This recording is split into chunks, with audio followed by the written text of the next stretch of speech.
Stomach cancer. Maybe you've heard of it, maybe not. It's the second leading cause of cancer deaths worldwide, and it's affecting young adults between 25 and 39 more often than ever. Rarely is stomach cancer found early. It's usually at stage 4 by diagnosis, and survival rates by then are just 4%. The tough part? No one knows why. For those who survive, it often means a life with severe chronic pain and problems. Tony Leonard lives in our area and is one of the brave ones fighting the disease. Tony's wife, Christy, and son, Austin, are by his side in this battle, and they've teamed with Debbie's Dream Foundation to draw awareness and fund research in the fight against stomach cancer. Their first annual Fighting Stomach Cancer golf tournament is set for Saturday, November 8th at Gates 4. It's captain's choice, with dinner and prize opportunities included. Sponsored by Power Swain Chevrolet. Sign up your team for just $320. More details available at debbiesdream.org under the Events tab and Facebook at DDF Golf NC. I'm Paul Johnson in for Danny Highsmith, who has the day off, and this is Talkback, a weekly public affairs program of the Beasley Broadcast Group Fayetteville, where we discuss various issues involving our community. The opinions expressed in this program are not necessarily those of this station or the Beasley Broadcast Group. Dissenting opinion is welcome, and there will be time made available for dissenting opinion. And while Danny's off today, we have two very special guests. They're going to spend the next half hour with us. Christy and Tony, who are going to be joining us, and we're going to be talking about stomach cancer. Now, their last name is Leonard. Tony has an incredible story that began in January of 2012, and let's start right there. Tony, tell us things that led up to you being diagnosed. We just went in for a routine, I was turning 40, trying to get my 40-year-old checkups coming around, and I was having a little bit of stomach pain from eating some hot food. My wife was like, hey, you want to make sure you get your stomach checked out. So my doctor, being a good man that he is, he's like, okay, so instead of just doing a routine, write your prescription for some antacids, let's go ahead and get that checked out. We'll get a endoscopy done, and they'll just put a scope down there. So we went to the doctor, he scoped me, and about 2 days later called my wife, said, yeah, everything looks good, you should be good to go, and everything looks good, and then everything was, went back to normal, and then a couple of days later they called her back and was like, hey, we'd like to see you back, we got your test results in. My wife said, well, you just called us and said everything was good, Well, doc needs to see you. We want you to come in first thing Saturday morning. Wow. She's like, Saturday, and you guys don't usually work on Saturday. They're like, well, he just wants to talk to you Saturday morning about 8 o'clock. So she calls me at work and said, hey, they want to talk to us. The doctor wants to see you Saturday. So I know she's already been crying all day because she knows her brother. We lost her brother a couple months, about a year before that, to lung cancer, and he was only 28, 30 years old. So gracious. She's been through it, and so I kind of know something's bad. So we go in there and we're talking to the doctor, and just to make a long story short, he just looks at us and says, you're too young. And he says it about 20 times. So I finally burst out and say, so what is it, cancer? And I was just kind of being funny. And he looks at me and he goes, yes, cancer. And my wife she starts to get really upset and crying, whatever. And she was like, look, you give my husband the best. I don't care. You get him the best you can get him. So they call us back a couple days later, and they got us the best. They sent us to Duke, and we saw the Duke doctor, and I never realized stuff moved that fast. So instead of, we thought we was going to go up there and see the doctor. They was going to draw this whole long process out. You know how hospitals are. We went and seen him Monday. He only operates on Fridays.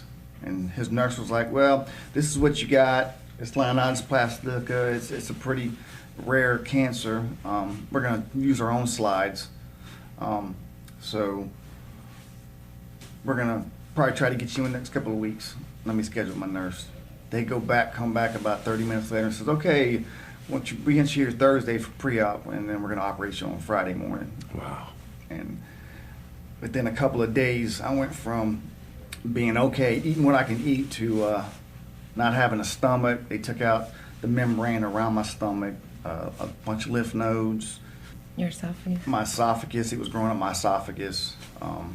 It was a lot of cancer. And let's stop right there and let's mention that this is stomach cancer. Mm-hmm. And most of the time, when stomach cancer is diagnosed, it's already at a late stage. Too far gone. Yeah. Right, right. So this is remarkable fast-track treatment that you were getting, and almost a desperation play. I mean, if they were taking out part of your esophagus and everything else. Stomach cancer, we might want to throw in right now, is the second leading cause of cancer death in men, fourth among women. Again, one of the tricky and dangerous and really kind of cruel things about it is that by the time it's diagnosed, in your case, you were having trouble with some spicy food. A lot of us do. And all of a sudden you go in and get it checked out, and it's late stage cancer to the point to where within days of being diagnosed and within a week of talking to your doctor about it, you're up at Duke Medical Center and they've taken this out. Wow, that's and I just want to also throw in right now, I'm talking with two people that wear smiles on their faces, and so even though you've been through a lot of adversity, I mean, you prove to anybody that can hear this broadcast, if they can see the smiles through the microphones, that the only way to deal with this kind of stuff is to accept what you can, take it as it's dealt, and then make the pledge to come what may, drive on. And we'll talk more about that. And the golf tournament you're going to be sponsoring where other people can help you in the fight coming up. But let's get back to the story. So they took out most of your stomach, some of your esophagus. Go on from there. Yes, they took, my lymph nodes out, and my esophagus and so forth. I went in, woke up, was in a hospital bed. I mean, I was out for a couple of days.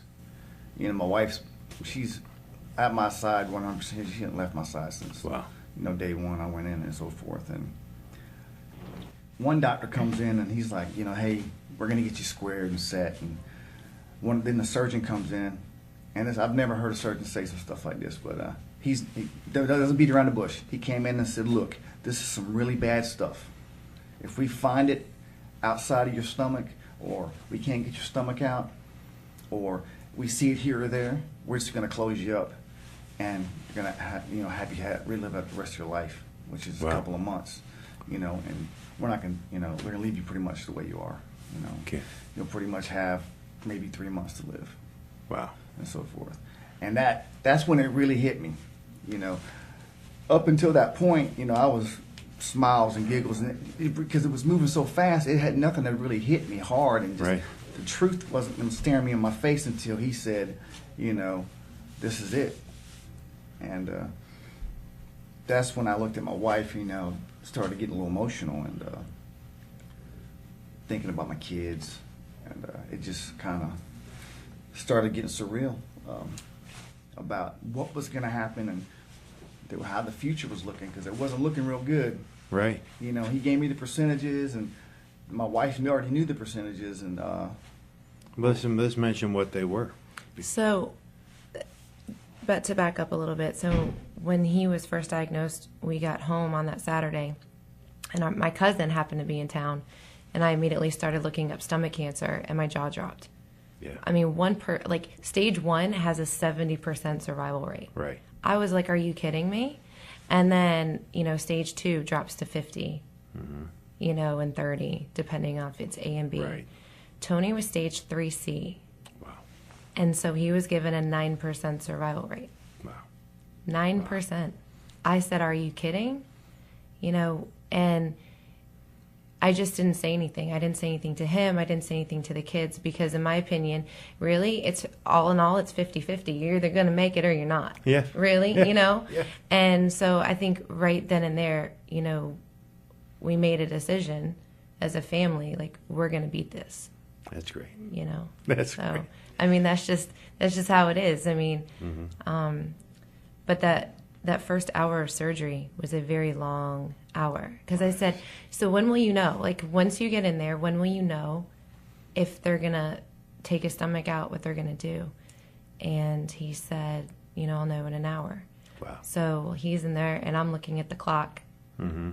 And then when they came and told me that they were going to continue with surgery, Good. there was like 3 families in the OR room, or in the waiting room, and we were all just praying together. We were very blessed, and we were just all hugging each other and cheering. We were excited. That's great. So. Wow. Now, let's talk about the state of the tumor itself. There was no tumor. It was taking the stomach and making it the case for its Yeah, tumor. so Lionitis plastica is actually, it's a hereditary diffuse gastric cancer. It's very similar to the breast cancer that's genetic. Right. It's almost like a cousin, if you will. Mm-hmm. So Lionitis plastica doesn't typically show up on a CT until it's too far. Wow. Until it's stage 4, and it's the thickening, the lining of your stomach thickens. Mm-hmm. So he had, a round of CTs done before we got up to Duke, and his CT, even though they knew he had stomach cancer, even though his biopsies were positive, his CT was still negative. Goodness gracious. So, and they did everything, chest, abdomen, pelvic. Mm-hmm. And so when they took his stomach out, and they actually did the whole full pathology that they do after surgery, his tumor was 16 by 14 by 1 centimeters. Goodness And gracious. that's what I tell people.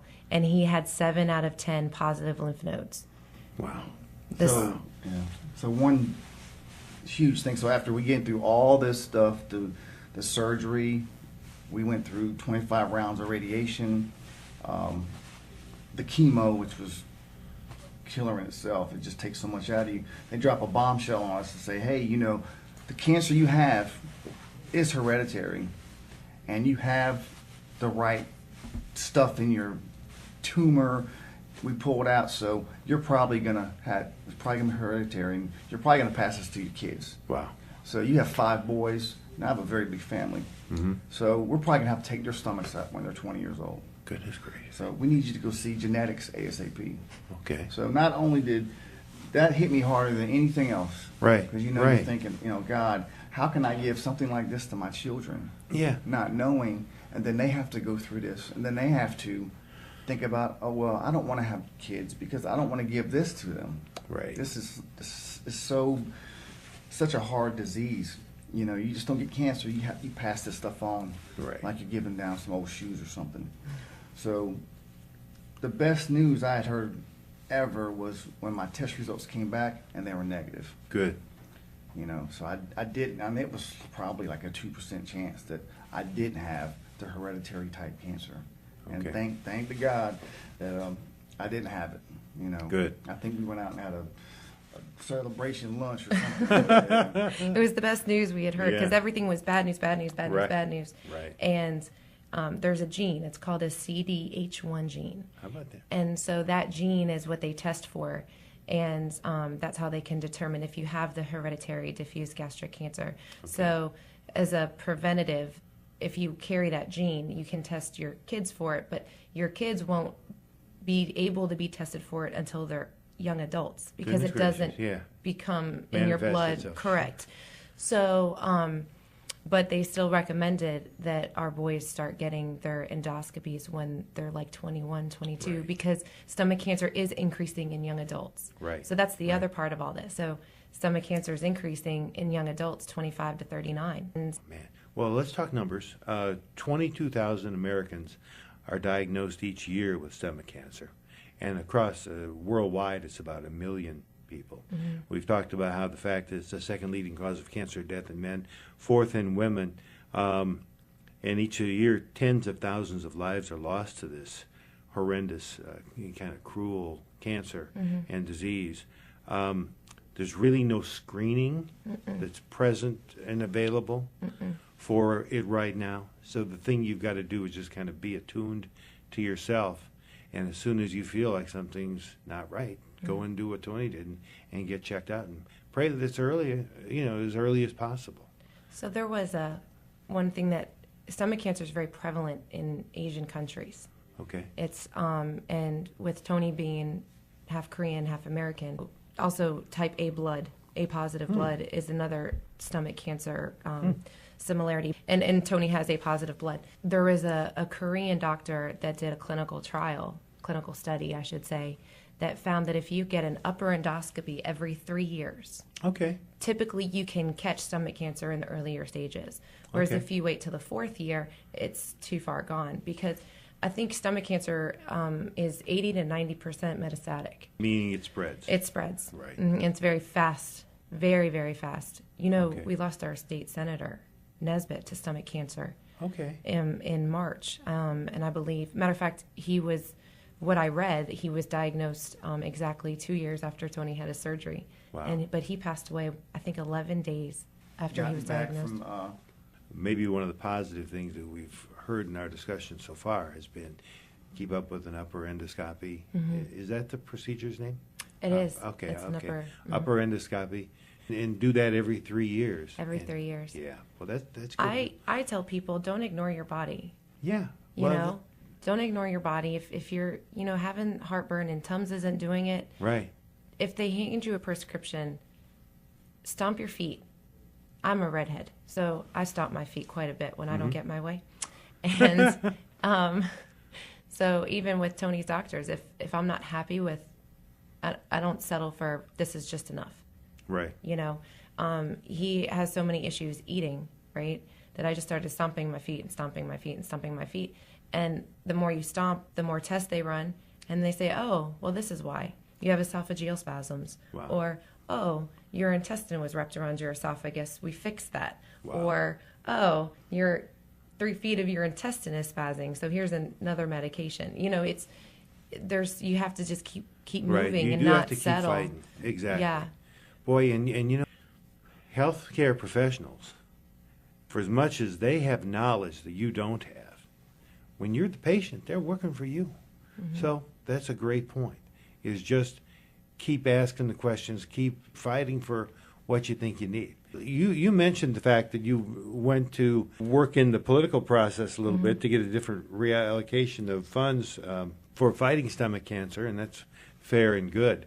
You had 5 boys, and you initially kept it from them, but it was one of your sons wrote a letter to Senator Burr. Yes, that kind of Austin. changed how your whole family dealt with this deal. Talk about that. So Austin is a Boy Scout, Okay.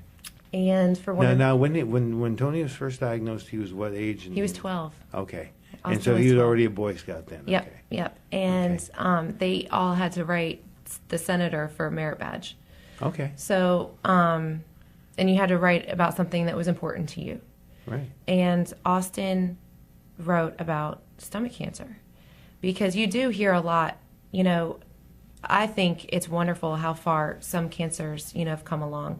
They all stomped their feet for 20 years to raise awareness. I think that's a great thing, and now we're just trying to do the same thing for stomach cancer. So Austin sat back and wrote a letter that brought tears to my eyes, about, will you support my daddy's fight? Will you wear this ribbon in November for Curing Stomach Cancer Month? And he, when he wrote the letter, he got a letter back from the senator and a signed picture, and we sent it over to Debbie's Dream Foundation, because we had just recently linked up with them, because I was looking for caregiver support. Right. I wasn't looking for anything more than just caregiver support, another wife that I could pick up the phone and call and talk Sure. to. So when Austin did that, I sent the letter, and Debbie, who's the founder of Debbie's Dream Foundation, sent me a message on Facebook, and she said, "You have got to get involved." Wow. Wow. And so I gave her our information, and she asked us to participate in the first ever Stomach Cancer Advocacy Day. And What year was that now? the first was in 2013. Okay. And it was what we were asking for. Stomach cancer gets the least amount of federal funding from the NCI per cancer death. Wow. We get $12 million a year for stomach cancer research. That is it. Wow. But we have, I think per death, we only receive about $1,100. Goodness gracious. And so we just ask that they reallocate the funds a little bit. We didn't ask for more money. We all know what's going on up in D.C., so Yeah. we just ask that they reallocate their resources a little bit. So there was a letter to the head of the NCI, and we asked that the senators and the representatives sign it. So we did pretty well. We got a lot of signatures. The second advocacy day was this year. Mm-hmm. And that went really well. Like Tony was talking about with the veterans, they did a study for the soldiers that were in Desert Storm, Desert Shield, and they found that there was an increase of soldiers coming back from the Middle East with H. pylori infection in their stomach, Wow. which is one of the leading causes of stomach cancer. Okay. So, but anyway, back to Austin. So Austin was thinking about his Eagle Project and all the different things that he wanted to do. Sure. And he said, I want to do a stomach cancer flower bed. Mm-hmm. And I was like, oh, that's so sweet, you know. Mm-hmm. And shortly after that, a very dear friend of ours in the troop was also diagnosed with stage 4 breast cancer. Goodness gracious. So he asked if he could do a dual stomach cancer and breast cancer flower bed. Okay. So he's actually working on that right now. He worked with the city of Fayetteville and talked to who he needed to talk to, and we all crossed the T's and dot the I's. And so Well, we have Cure Stomach Cancer Month going on in the month of November. And you have led an initiative to get it declared that in the state of North Carolina with Governor Pat McCrory and locally here in Fayetteville with Mayor Nat Robertson. Talk about that. So when we came back from Advocacy Day, we just came back really motivated. Like, we really just wanted to do something. We just wanted to scream and shout. And then we heard about the state senator losing his battle. So at that point, I just said, enough is enough. So I researched how would you submit proclamations, and I worked with, of course, Debbie's Dream Foundation, and we got some talking points and some key facts, and we submitted the proclamation to declare it Curing Stomach Cancer Month. And when that was passed, we were really, extremely excited. And we also did the same thing for the mayor's office. When Austin had said what he wanted to do for his Eagle Project, Tony and I, we're the North Carolina East chapter founders for Debbie's Dream Foundation. We asked Austin, could we read the proclamations at his flower bed the morning of the golf tournament? Great. So he has a little deadline that he has to meet. So Fantastic. Well, let's talk about, where is the flower bed? it is in Festival Park. It's in the corner near the concession stands. Oh, that's great. The golf tournament is going to be coming up, and the fact that if you put together a golf team or want to play as an individual, you have an opportunity to join Tony Leonard and a lot of the other people that are suffering from stomach cancer. You can join the fight, too. This is Talk Back. I'm Paul Johnson, along with two very special guests this morning. We've got Tony Leonard, a stomach cancer survivor and fighter and battler. And Tony, I've got to say this again, you wear it so well, man, with a smile on your face. And a lot of people that I know that would have gone through everything that you've gone through wouldn't have your kind of spirit. But that's a little bit owing to the fact that you've got a tremendously supportive family around you. And Christy Leonard, Tony's wife, has got an equally big smile on her face. And they got 5 great kids. And one of them, Austin, is for an Eagle Project, has a joint stomach cancer survivor bed of flowers and a breast cancer survivor bed of flowers that's going to be dedicated on November 8th. Let's talk about the golf tournament that is part of the Debbie's Dream Foundation tournament that is going to be going on in the same time frame. And it's going to be at Gates 4. Is that right? Yep. We're going to have a very nice golf tournament at Gates 4. This kickoff Captain's Choice at noon. It's 4-man Captain's Choice for the teams and individual people. If they don't have a team, they can come sign up and we'll pair them off with, Sure. other people. Kind of meet new people, other people in the stomach cancer community, people that just like to play golf. We're going to have kids out there. I've got a few younger adults that are going to be playing. We're going to have seniors, women. We're also going to be serving some food afterwards. We're going to have a little banquet. We'll have guest speakers. We're going to have a video showing of what we're doing on Advocacy Day. We also have a nice gala in Florida that'll be up playing too, and just kind of meet and greet type deal. the food is not gourmet, but it's pretty Oh, decent. they're terrific out there, and they can prepare just anything they prepare is special. And it's Oh, good. yeah. I know. Like I said, this is North Carolina, so we're definitely gonna have some barbecue. And That's great. barbecue chicken, hot dogs, hamburgers for kids, whatnot. It should be a very, very good tournament, and I'm hoping it's gonna be a large tournament. Well, Gates 4 is a great course to play. Very friendly staff, wonderful layout. I'm going to put on my pitchman hat here, and I'm going to add a few things to it because I have the list in front of me. Right. Yeah, 18 holes of great golf at one of the great courses in our area. Gates 4, four-person captain's choice, unlimited range balls. Come on out as early as you want and polish up your game. Hit those 50 balls with your 5-iron and make sure you put it in just the spot you want. Work out your chips or whatever you want. There's going to be a closest to the pin contest, a longest drive contest. You got mulligans and red tees necessary for guys like me for purchase, and those proceeds go to help out the fight against stomach cancer. And really, I love the title, and I love the bold approach. This is Curing Stomach Cancer Month, and this is a Curing Stomach Cancer golf tournament. There'll be some prizes, raffle drawings, a hole-in-one contest where you can win some huge dramatic grand prize if you just pop one in the hole. Some people think that psychs everybody out, but everybody takes that shot, and everybody loves that. And it's a fixture in these things.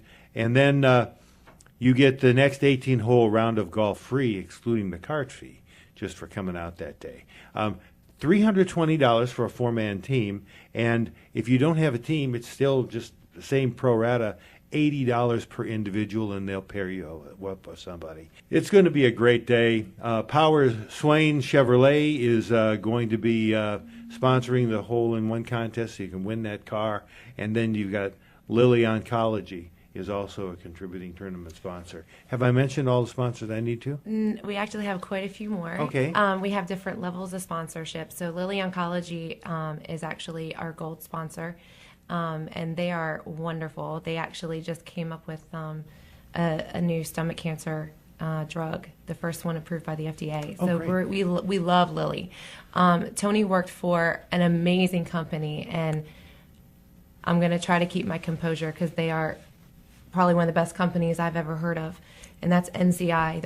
Their regional headquarters are right here downtown. Okay. Tony worked for NCI for about 7 years, and when he got sick, they just all the way up to the president of the company came to our house to make sure that he was okay and spend time with him. So they did a silver sponsorship, and I can't say enough wonderful things about NCI. I mean, really, I keep saying if I ever lose my job, I'd love to go work for them. That's great. Yeah. Tony's gastroenterologist, Dr. Kadali from Fayetteville Gastroenterology. He also is a sponsor. He did a bronze sponsorship as well. And so those are probably like our biggest sponsors. And of course, we have friends and family that have done the Friend of Tony sponsorship.